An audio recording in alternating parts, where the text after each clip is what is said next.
দিবৰ বাবে আমাৰ প্ৰথমতে মই আমাৰ সভাপতি এই অনুষ্ঠানটো সঁচাকৈ সকলোৰে কাৰণে বহুত ভক্তিমূলক আৰু লগতে আমাৰ বহুত শ্ৰদ্ধাৰে ইয়াত আমি সকলো আহি উপস্থিত হওঁ।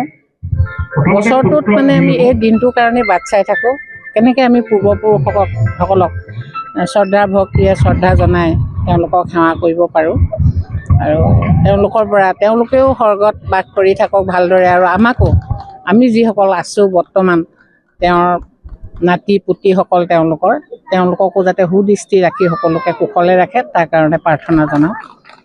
আজি অনুষ্ঠানটো আমাৰ এইটো বহুত চালুকীয়া হৈ আছে বুলিয়ে ক'ব লাগিব আৰু যাতায়াতৰো বহুতখিনি এতিয়াতো বহুতখিনি ভাল হৈছে, তথাপিতো অন্য অনুষ্ঠানবোৰৰ দৰে নহয়, ইয়াত বহুতখিনি অসুবিধা আছে, গতিকে মানুহখিনি অকণমান সেৰেঙা হয়। কিন্তু এই অনুষ্ঠানটোলৈ আমাৰ বিভিন্ন ঠাইৰ পৰা মানে বহুত দূৰৰ ঠাইৰ মানুহসকলেও আমাক বহুত সহযোগিতা কৰে অনুষ্ঠানটো যাতে ভালদৰে চলি যায়। এই অনুষ্ঠানটি এটা বহুত গুৰুত্বপূৰ্ণ বিষয় আছে। প্ৰথম কথা হৈছে কি আমি ইয়াত এটা মানে প্ৰাকৃতিক যিটো আমাৰ ক'ব লাগিব নেচাৰেল প্ৰাকৃতিক যিটো নেচাৰেল হেৰি আমি পাওঁ সেই বস্তুটো অন্যত কিন্তু বিৰল, সেইটো কাৰণে বহুতে ভাল পায় এই অনুষ্ঠানটো। আৰু দ্বিতীয়তে আমাৰ এই অনুষ্ঠানটিৰ লগত যিখিনি সক্ৰিয়ভাৱে বিষয়ববীয়া অতীতৰ পৰা যেতিয়াৰ পৰা আৰম্ভ হৈছে তেতিয়াৰ পৰা কাৰ্যক্ৰম ক্ৰমণিকা হিচাপে কৰি আহিছে, সাংঘাতিক এটা আমাৰ মিলা প্ৰীতি আছে।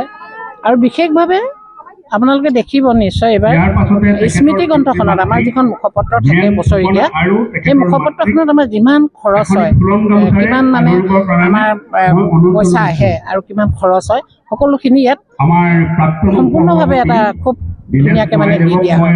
সেই বস্তুটো বহুত ঠাইত পোৱা নাযায়, বিশেষভাৱে বহুত ঠাইতে পোৱা নাযায় মুঠতে। আমাৰ কিন্তু মেগাজিনটো নেক্সট যোৱা বছৰৰ যিটো 2024 যিটো খৰচ, এতিয়া আমাৰ 2025 মানে মেগাজিনখনৰ সম্পূৰ্ণ ধৰণে পাব। এইটো এটা দৃঢ়তা নহয় জানো, এইটো এটা স্বচ্ছ আৰু নিকা নহয় জানো?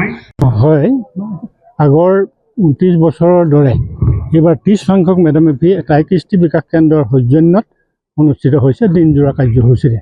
ইয়াত পুৱাৰ ভাগৰ পৰা বিভিন্ন কাৰ্যসূচী সম্পাদন হৈছে, পূজা ভাগি চলি আছে, এখন সভা আমাৰ চলি আছে, ইয়াতে বিভিন্ন অতিথিসকল আহিছে।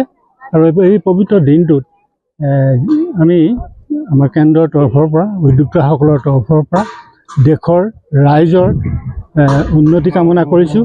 যি অসূয়া অপ্ৰীতি হিংসাৰ ভাৱ যিবিলাক আছে সেইখিনি পৰিহাৰ কৰি সকলো ৰাইজ সমিল মিলে থাকক, সেইটো আমি বাৰ্তা দিব বিচাৰিছোঁ। ইয়াৰ পৰা কাৰ্যসূচীৰে আপোনাৰ এতিয়া মিটিংখন চলিছে, মিটিংখন অলপ দেৰি চলিব, সম্বৰ্ধনা আছে। আৰু আমাৰ যোৱা যিটো কম্বাইণ্ড কম্পিটিটিভ এক্সামিনেশ্যনৰ যি প্ৰথম আৰু দ্বিতীয় স্থানৰ যি দুজন ছাত্ৰ ছাত্ৰী আছিলে তেখেতসকলক আমি ইয়ালৈ আমন্ত্ৰণ কৰিছোঁ বিশেষ সম্বৰ্ধনা জ্ঞাপন কৰিবৰ কাৰণে।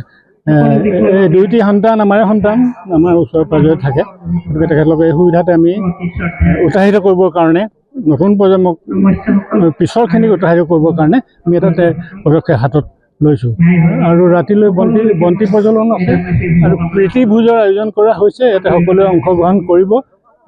বিশেষ সেইখিনি আৰু কাৰ্যসূচী। যিকোনো খবৰৰ বাবে যোগাযোগ কৰক 7099017330 লগতে 7099017110 নম্বৰত।